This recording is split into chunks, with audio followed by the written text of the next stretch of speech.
पाकिस्तान ने एक missile test किया जिसका नाम था अर्बील मिसाइल, और वो मिसाइल फेल तो हुआ, लेकिन इंडिया का जो मिसाइल था S-400, I mean like S-400 missile नहीं है, S-400 एक पूरा सिस्टम है।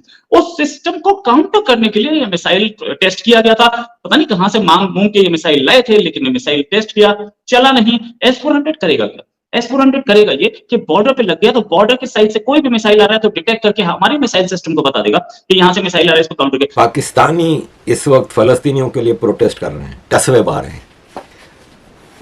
मैं ये तस्वीर देख रहा हूँ, ये फ़लस्तीन की तस्वीर नहीं है, ये बलूचिस्तान की पिक्चर है।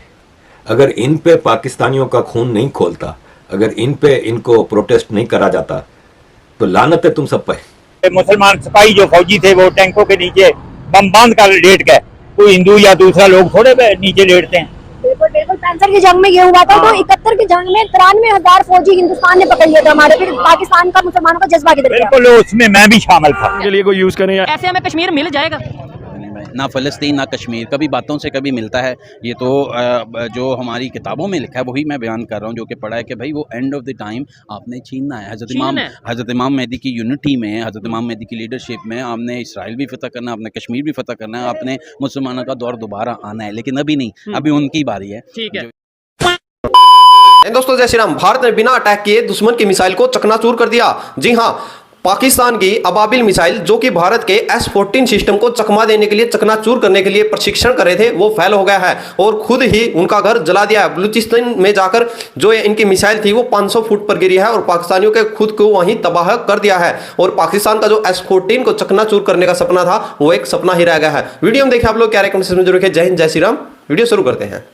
अभी आपने आयरन डोम देखा, आयरन डोम जो काम करता है वही काम S-400 करेगा। आयरन डोम सामने से आती हुई मिसाइल को कॉन्फ़िगर करता है, क्या उसका पाथ है उसे देख करके, और उस पर उसी पाथ पर एक मिसाइल मारता है ताकि वो मिसाइल गिर जाए। यही कोशिश हो रही है अब इंडिया के S-400 को तोड़ने की अर्बिल से, लेकिन अर्बिल तो खुद ही लिपट गए, नीचे गिर गए, कहां चलते। इसलिए सर की कौन सी चीज उठती है ये बताइए आप। सही, इनकी तो हर चीज डूबी हुई है। ये सिर्फ डड्डू पोज जो करते हैं फील्ड के जो मैच हो रहा होता है, मैच की पिच के ऊपर डड्डू पोज करके ये दिखा रहे होते हैं कि देखिए हम दुनिया के सबसे बेहतरीन डड्डू है, इससे ऊपर और कुछ भी नहीं है। ये सिर्फ लेट सकते हैं दूसरी दुनिया के सामने, और भारत में आके भी डड्डू पोज करते हैं। देखिए हिंदुओं के सामने लेट लेट के दिखा रहे हैं कि हम कितना अच्छा लेट जाते हैं। वो तो हमने पिच में देख लिया, इनका हर एक मैच के अंदर ये लेटे होते हैं।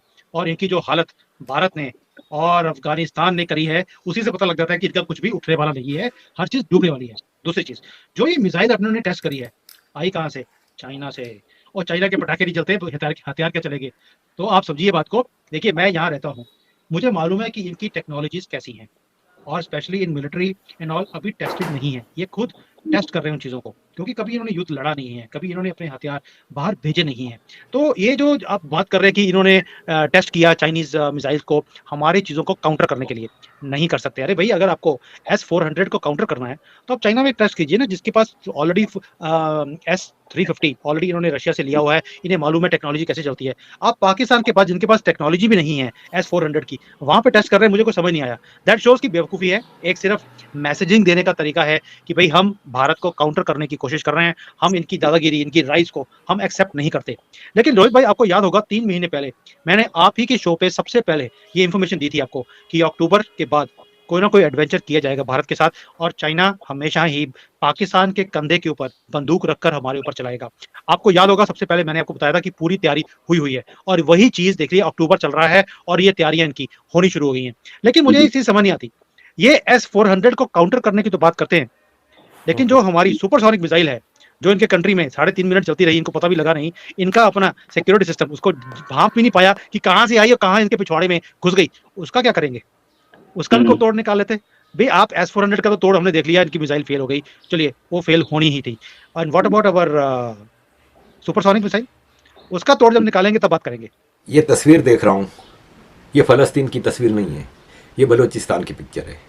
अगर इन पे पाकिस्तानियों का खून नहीं खोलता, अगर इन पे इनको प्रोटेस्ट नहीं करा जाता, तो लानत है तुम सब पे, लानत है तुम सब पे कि तुम लोग इंसानियत से दूर हो।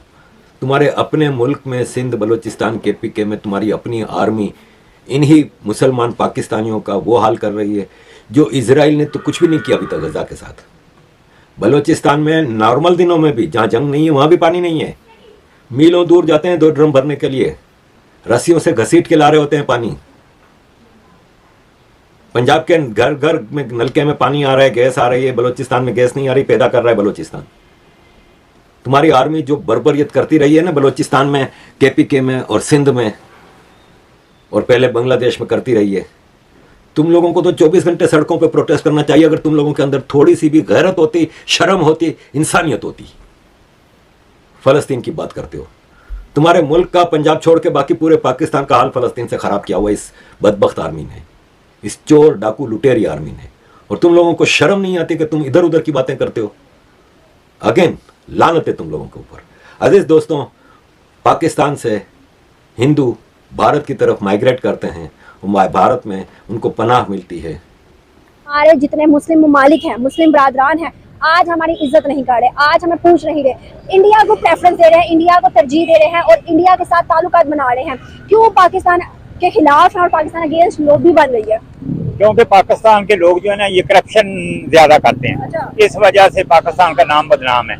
जो पाकिस्तान की माफिया है ये बहुत बड़ी माफिया है जो कि पाकिस्तान को जीने नहीं देती। अच्छा।